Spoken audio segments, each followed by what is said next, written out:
Bardhaman state bank of India staff অ্যাসোসিয়েশনের আয়োজিত স্বেচ্ছায় রক্তদান শিবির এই দিনে মোট 100 থেকে 120 জন মতো রক্তদাতা রক্ত দেবেন বলে জানা গেছে অ্যাসোসিয়েশনের স্টাফ ও গ্রাহকদের দ্বারা। অ্যাসোসিয়েশনের স্টাফ ও গ্রাহক ছাড়াও মহিলাদের মধ্যে রক্ত দেবার উৎসাহ ছিল বেশ অনেকটাই। এই রক্ত রশ্মি ব্লাড ব্যাংকের হাতে তুলে দেবে বলে জানান state bank of India staff অ্যাসোসিয়েশনের পক্ষ থেকে।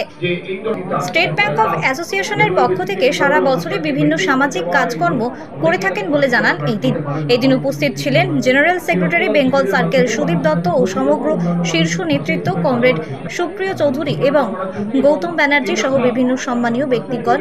State bank of India staff অ্যাসোসিয়েশনের জেনারেল সেক্রেটারি সৌমেন দাস কি জানালেন। আমরা state bank of India staff association Bardhaman এখানে রিজিয়ন 1 এবং রেশনাক কাম সার্কেল যৌথ উদ্যোগে আজকে একটি স্বেচ্ছা রক্তদান শিবিরের আয়োজন করেছি। এই স্বেচ্ছা রক্তদান শিবিরে মোটামুটি আমাদের প্রায় 100 থেকে 120 জন মতো রক্তদাতা স্বেচ্ছায় রক্ত দিতে পারেন বলে আমরা অনুমান করছি।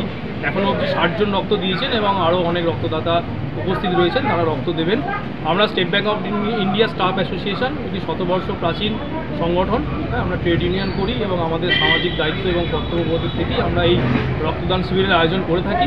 গত বছরও 2023 সালে 23শে জানুয়ারি আমাদের x DGS comrade Sanjay Kumar মুখোপাধ্যায়ের যেদিন রিটায়ারমেন্ট হয় সেদিন ফেয়ারওয়েলের দিনে আমরা রক্তদান শিবিরের আয়োজন করেছিলাম। তারপরে আজকে আমাদের এই রক্তদান শিবিরের আয়োজন করেছি এবং আজকে আমাদের এই রক্তদান শিবিরে আমাদের state bank of India staff অ্যাসোসিয়েশনের জেনারেল সেক্রেটারি বেঙ্গল সার্কেল আমাদের সুদীপ দত্ত উপস্থিত আছেন, তৎসহ আমাদের ডিজিএস হেডকোয়ার্টার এবং সমগ্র শীর্ষ নেতৃত্ব এখানে উপস্থিত আছেন এবং দুর্গাপুর মডেলের ডিজিএস কমরেড সুপ্রিয় চৌধুরী উপস্থিত আছেন এবং আরও বিভিন্ন নেতৃবর্গ এবং আমাদের প্রাক্তন নেতৃত্ববৃন্দ কমরেড গৌতম ব্যানার্জি, কমরেড বংশী ব্যানার্জি সহ আমাদের ইউনাইটেড ফোরাম অফ ব্যাংক ইউনিয়নসের নেতৃবৃন্দ উপস্থিত আছেন। আর রক্ত সংগ্রহ কারা করছে? রক্ত সংগ্রহ করছে রশ্মি ব্লাড ব্যাংক, শিবশঙ্কর সেবা রশ্মি ব্লাড ব্যাংকের তরফে রক্ত সংগ্রহ। আর কতজন রক্ত দেবেন? 100 জনের উপর, 100 থেকে 120 জন রক্তদাতা রক্ত দেবেন। আমাদের মহিলা বেশি দেখলাম। মহিলাও আছে, মহিলাদের মধ্যে উৎসাহ প্রচুর। আমরা প্রচারও করেছি, সেভাবে সবাইকে অনুরোধ করেছি এই নোবেল যে কজ তাতে অংশগ্রহণ করার জন্য এবং স্বতঃস্ফূর্তভাবে আমরা সাড়া পাচ্ছি। কিছু গ্রাহকও এসেছেন দেখলাম। হ্যাঁ, গ্রাহকও এসছে, গ্রাহকদের মধ্যে খুব উৎসাহ, ওনারাও কিছু রক্ত দিচ্ছেন। তোমার নাম আর পরিচয়? আমার নাম সোমেশ দাস, আমি assistant general secretary SBISA Bengal circle Durgapur model. উনি হচ্ছেন কমরেড কমগ্ন Banerjee, region secretary region 1 SBISA Durgapur.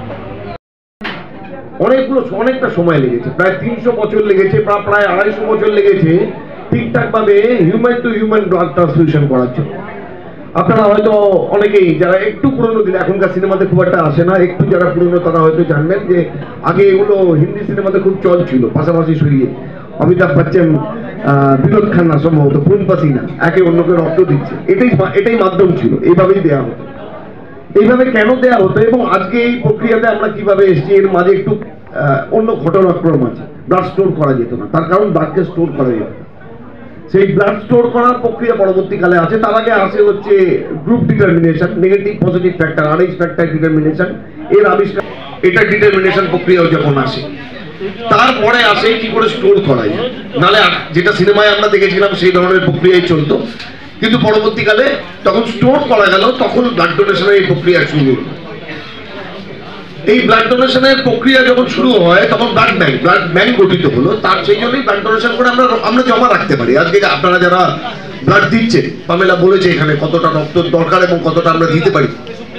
আজকে যারা ব্লাড দিচ্ছেন তাদের ব্লাডকে স্টোর করা হবে, যখন যে পেশেন্টের দরকার হবে তাদের মধ্যে সেই রক্ত তাদেরকে দেওয়া হবে। সেই রক্ত, এই পদ্ধতিটা আসতেই আমাদের কিন্তু 250 বছরের ইতিহাস আছে, প্রথম ব্লাড ট্রান্সফিউশনের পর থেকে।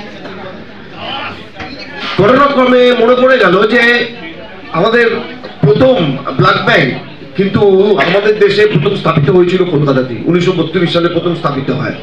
এবং সেই ঘটনাক্রমে আরো মনে পড়ে গেল যে আমাদের এই সংগঠন state bank of India staff association এর তৈরি 1920 সালে, তা তখনও কিন্তু চালু হয়নি ব্লাড ব্যাংক। তখনকার দিনে একটা জিনিস আপনারা হয়তো যারা নতুন প্রজন্মের যারা আছেন তারা খেয়াল করেছেন বা খেয়াল করেননি, এটা একটা উল্লেখযোগ্য কিন্তু পার্থক্য যে